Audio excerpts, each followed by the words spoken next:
Guys, may papakita ko sa inyo. Nag-iwan ng bakas dun sa aking ATV. Siguro kagabi lang to. Ayan. Kita nyo naman. Kitang-kita ang ebidensya, guys.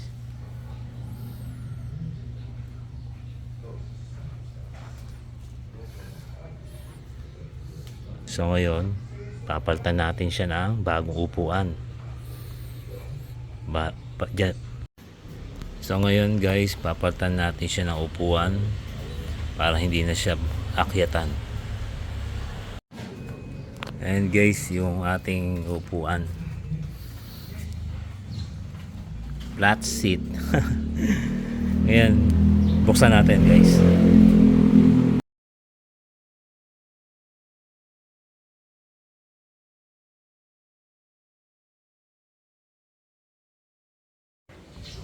Ayan guys, yung bago nating upuan, natong white logo, flat seat.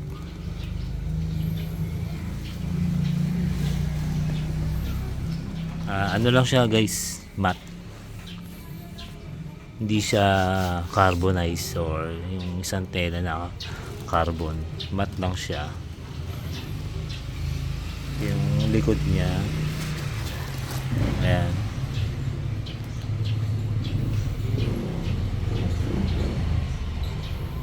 Okay naman guys, wala naman siyang mga butas dito kasi yung kalimitan dito nagkakaroon ng butas, yung mga tulos-tulos yan dito. Ayan. Naingat naman yung seller, balot na balot. Alam niya, nilagyan niya ng karton yung gilid. 5-star sa akin yung seller guys. Wala naman siyang damage. Dito na parang medyo namuti.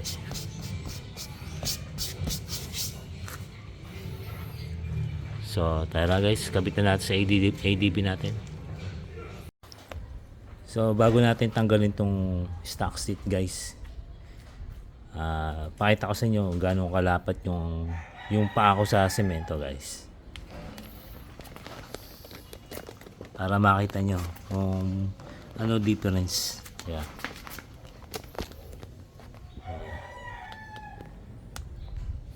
Ang height ko pala is 5'8".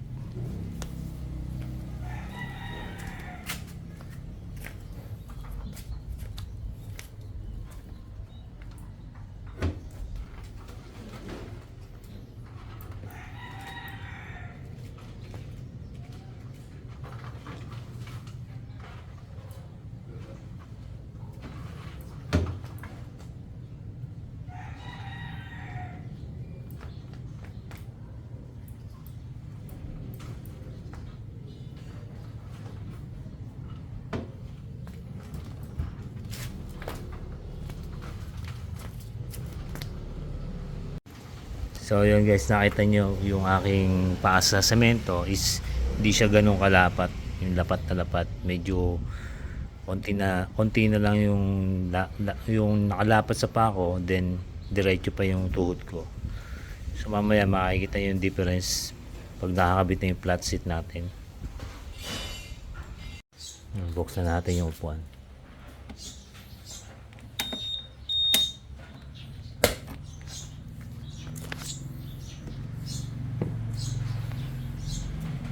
Ayan guys, yung dalawang tornilyo tatanggalin. Ayan. Then natin na okay na. Lalo pati itong goma is tatanggalin natin para doon sa ipapalit natin flat seat. Parang wala pang goma to eh. Kasi iba talagang ayan.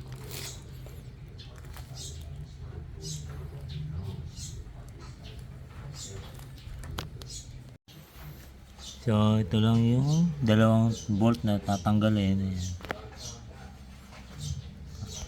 Ayan, pag natanggal na yan guys, ayan, pwede na natin ilagay yung flat seat.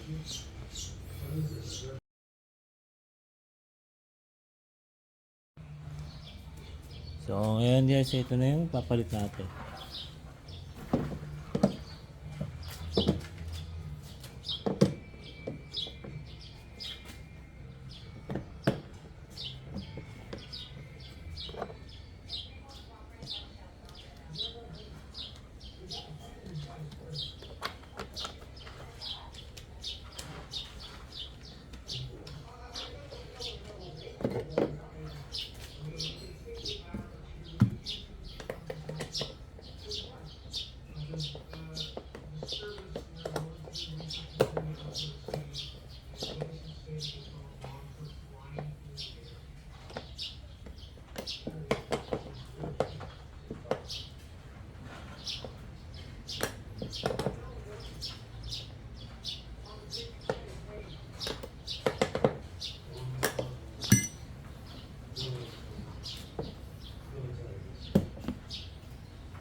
guys, nakabit na natin.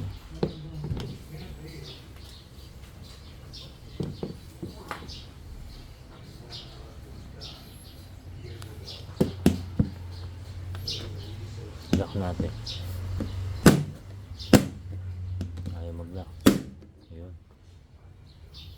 Tignan natin kung ma-unlock natin.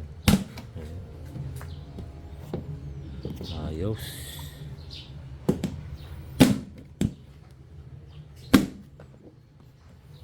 Yun lang. Kailangan talaga ipupukpukin guys.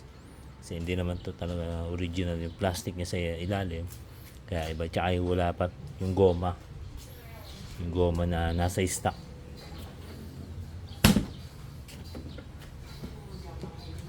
Ayan guys. Sheesh. Bagay na bagay sa puti. Ito guys yung stock na upuan yung sa ilalim. Yan mapapansin nyo. Marami siyang ganito. Yan. Pampatibay. Ayan. Tapos may lagay na tools or kahit anong pwedeng ilagay. Then may tatak na Honda. Maganda yung pagkakagantaker niya.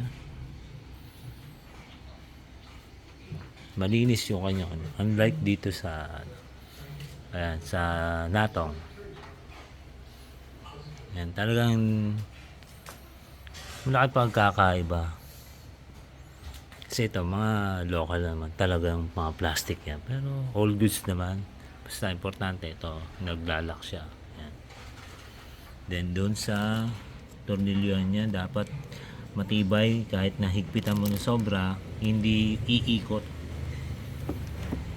So dito sa pinakalagayan niya ng rubber, medyo mahirap maglagay talaga dyan guys. Kaya nag-decide tayo na hindi na natin tatanggalin to, just in case na maglo-long ride tayo, is ibabalik na lang natin tong stock na upuan. At itong flat seat naman ito is pan dito lang, pambili-bili lang ng kulang. So ngayon ite-test drive natin ito. Kukuha natin yung bago natin flat seat, kung madulas ba or makapit. Kasi ano siya, matte finish yung kanyang tela. Ayan, yung pinaka stitches niya. Maganda yung pagkapula niya guys.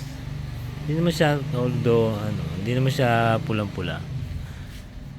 Pagka light red o something light orange ganyan. Tapos ito, ayan, original naman at naka-emboss, naka-baon o naka-printed. Tapos meron siyang yun, mapapansin nga lang, talagang ingatan nyo na yan. At huwag nyo na hayaan pasampay ng mga pusa dyan. So, yun lang guys. So, ayan guys, testingin natin kung gaano kalapat yung aking paa dito sa flat seat na to. Kung malaki ba yung ibinaba niya. Tara guys, subukan natin.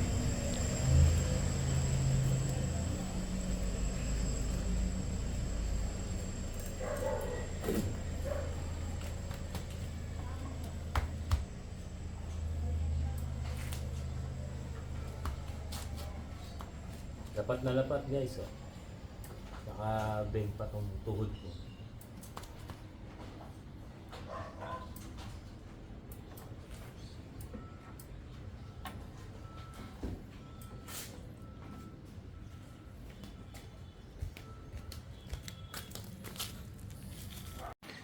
So ayan guys, nakita niyo yung pagkakaiba ng stock seat tsaka dito sa ating bagong flat seat na Natong. Kung gaano ba yung kababa yung nabawas niya. Malaki naman yung yung binaba ng motor ng upuan guys.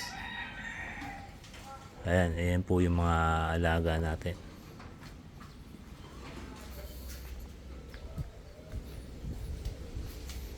Ayan. Maganda naman, bagay na bagay sa puti. Yung kulay pulang flat seat.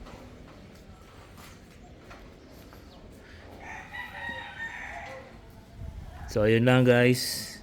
Subscribe na kayo at pahit na lang yung notification bell para updated kayo sa mga videos na gagawin natin. Let's go!